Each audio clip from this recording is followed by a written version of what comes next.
കൂട്ടുകാരെ, എല്ലാവർക്കും ഫുഡീസ് കിച്ചണിലേക്ക് ഒരിക്കൽ കൂടി സ്വാഗതം കേട്ടോ. എല്ലാവർക്കും സുഖമല്ലേ?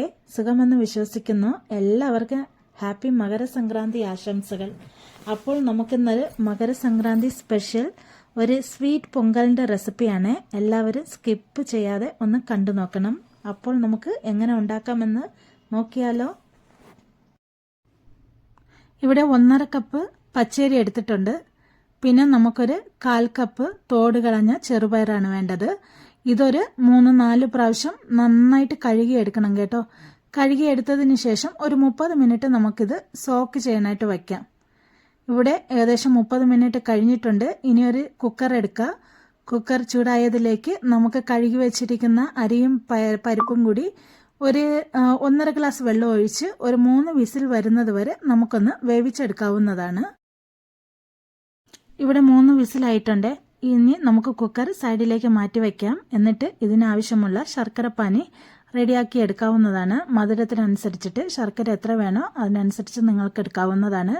ഞാനിവിടെ കുറച്ച് കൂടുതൽ എടുത്തിട്ടുണ്ട്. കുട്ടികൾ കുറച്ച് മധുരപ്രിയരല്ലേ, അവർക്ക് വേണ്ടിയിട്ട്. ഇവിടെ ശർക്കര ഉരുക്കി എടുക്കണം. ശർക്കര ഉരുകി വന്നിട്ടുണ്ട്. ഇനി നമുക്ക് സൈഡിലേക്ക് വച്ചു കൊടുക്കാം. കുക്കറിൻ്റെ ആവിയെല്ലാം പോയിട്ടുണ്ട്, തുറന്നിട്ടുണ്ട്. ഇതാ നന്നായിട്ട് അരി വെന്തിട്ടുണ്ട് കേട്ടോ. അരിയും പയറൊക്കെ വെന്തിട്ടുണ്ട്. നമുക്ക് ചെറുതായിട്ടൊന്ന് ഉടച്ചു കൊടുക്കാവുന്നതാണ്. എന്നിട്ട് നമുക്ക് സ്റ്റൗ ഓൺ ചെയ്തിട്ട് നമുക്ക് ആ ശർക്കര പാനിയില്ലേ അത് ഇതിലേക്ക് അരിച്ചൊഴിച്ചു കൊടുക്കണം. ഈ അരിച്ചൊഴിച്ചു കൊടുത്തിട്ട് ചെറിയ മണ്ണൻ തരി പോലെ ഇത് അരിച്ചൊഴിച്ചു കൊടുക്കുമ്പോൾ ഇതിലെ ഈ ചെറിയ മണ്ണൻ തരികളൊക്കെ മാറിക്കിട്ടുന്നതായിരിക്കും കേട്ടോ.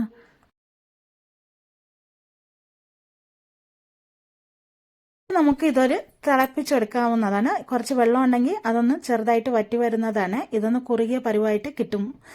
ഇതാണ് പരുവം. ഇത് കുറച്ച് തണുത്ത് കഴിയുമ്പോൾ അത് നമുക്ക് കുറച്ച് കട്ടിയുള്ളതായി കിട്ടുന്നതായിരിക്കും. പിന്നെ നമ്മൾ ഈ സമയത്ത് കുറച്ച് ചിറകിയ തേങ്ങ കൂടി ഇട്ട് കൊടുക്കുന്നുണ്ട്.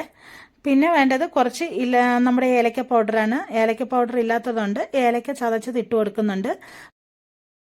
അടുത്തതായിട്ട് ഒരു ചെറിയ ചീനച്ചട്ടി അടുപ്പത്ത് വെച്ച് ചൂടായതിലേക്ക് 2 സ്പൂൺ നെയ്യ് ഒഴിച്ചു കൊടുക്കുക. നെയ്യ് ചൂടായതിലേക്ക് നമുക്ക് അണ്ടിപ്പരിപ്പും ഉണക്കമുന്തിരിയും ഇട്ടിട്ട് ഒരു ബ്രൗൺ കളർ വരുന്നത് വരെ ഒന്ന് ഇളക്കി കൊടുക്കണം കേട്ടോ.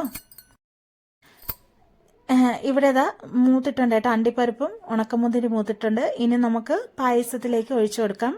എന്നിട്ട് എല്ലാം കൂടി നമുക്കൊന്ന് കൂട്ടി യോജിപ്പിക്കാം കേട്ടോ.